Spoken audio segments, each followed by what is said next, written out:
નમસ્કાર દર્શક મિત્રો, આપ જોઈ રહ્યા છો વિક્રમ ન્યૂઝ. હવે જોઈએ અગત્યના સમાચાર. ધારીના સરદારનગર પાછળના વિસ્તારોમાં સામાજિક તત્વના દબાણ ઉપર તંત્રે બુલડોઝર ફેરવ્યું. ધારીના ખોડિયાર ડેમ નજીક સામાજિક બે ઇસમોએ ઇરિગેશન વિભાગની જમીન ઉપર કર્યું હતું દબાણ. ગેરકાયદેસર મકાન બનાવી જમીન ઉપર ખેતી કરવામાં આવતી હતી. ભૂતકાળમાં પણ આ બંને ઇસમો દ્વારા દબાણ કરવામાં આવ્યું હતું. બંને ઇસમો સામે 8 જેટલા ગુનાઓ નોંધાયેલા છે. સુરત પોલીસ બંદોબસ્ત વચ્ચે ગેરકાયદેસર દબાણ દૂર કરવામાં આવ્યું. અમરેલી જિલ્લા પોલીસ વડા સંજય ખરાત દ્વારા 113 જેટલા સામાજિક તત્વોની યાદી બનાવી ગૃહ વિભાગને સોંપવામાં આવી છે. ધારી ઇરિગેશન વિભાગની ટીમ તેમજ એએસપી જયવીર ગઢવી સહિત પોલીસ કર્મીઓ રહ્યા હાજર. રિપોર્ટર સંજય વાળા, વિક્રમ ન્યૂઝ, ધારી. તેમજ માનનીય ડીજી સાહેબ દ્વારા જે વિસ્તારના જે ગુંડા તત્વો છે એમને આઈડેન્ટિફાઈ કરી અને લિસ્ટ બનાવવાની સૂચના આપવામાં આવેલી હતી. તે અંતર્ગત માનનીય આઈજી સાહેબ અને માનનીય એસપી સાહેબની સૂચના પ્રમાણે ધારી ડિવિઝનમાં પણ જે ગુંડા તત્વો છે તેમને આઈડેન્ટિફાઈ કરવામાં આવેલા હતા. આ ગુંડા તત્વોની સામે વિવિધ કામગીરી કરવામાં આવેલી છે, જેમનામાં એમના ઇલીગલ કન્સ્ટ્રક્શનો તોડવામાં, ગેરકાયદેસર વીજળી કનેક્શન હોય તેને પણ તોડવામાં આવી રહ્યા છે.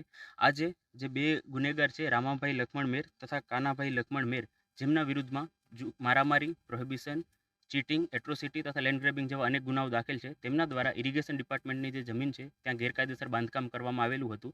ઇરિગેશન ડિપાર્ટમેન્ટ, લોકલ તંત્ર અને પોલીસ તંત્રના સહયોગથી આ જે ગેરકાયદેસર બાંધકામ છે એને આજે તોડવામાં આવી રહ્યું છે. ભૂતકાળમાં પણ આ જે તત્વો છે એમના દ્વારા બાંધકામ કરવામાં આવેલું હતું અને 2020માં પણ આ જે બાંધકામ છે એને આની પહેલાં પણ તોડવામાં આવેલું હતું.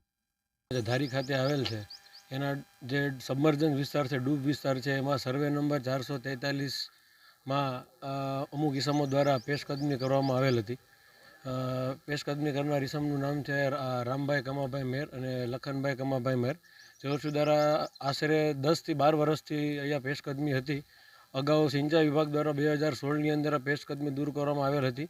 ત્યારબાદ 2020ની અંદર પણ ફરીથી બધા પાકા જે બાંધકામો અહીંયા થયેલ હતા એ દબાણ દૂર કરવામાં આવેલ અને ત્યારબાદ લેન્ડ ગ્રેબિંગનો ગુનો સિંચાઈ વિભાગ દ્વારા દાખલ કરવામાં આવેલ હતો. ત્યારબાદ હાલ આજની તારીખ એટલે કે 2025 એપ્રિલની અંદર પણ પાછું ફરીવાર એ લોકો દ્વારા થોડું કાચું બાંધકામ કરવામાં આવેલ, જેને પોલીસ ડિપાર્ટમેન્ટની સાથે કોર્ડિનેશન કરી આજે ફરીથી સંપૂર્ણપણે દબાણ દૂર કરવાની કાર્યવાહી હાથ ધરવામાં આવેલ છે.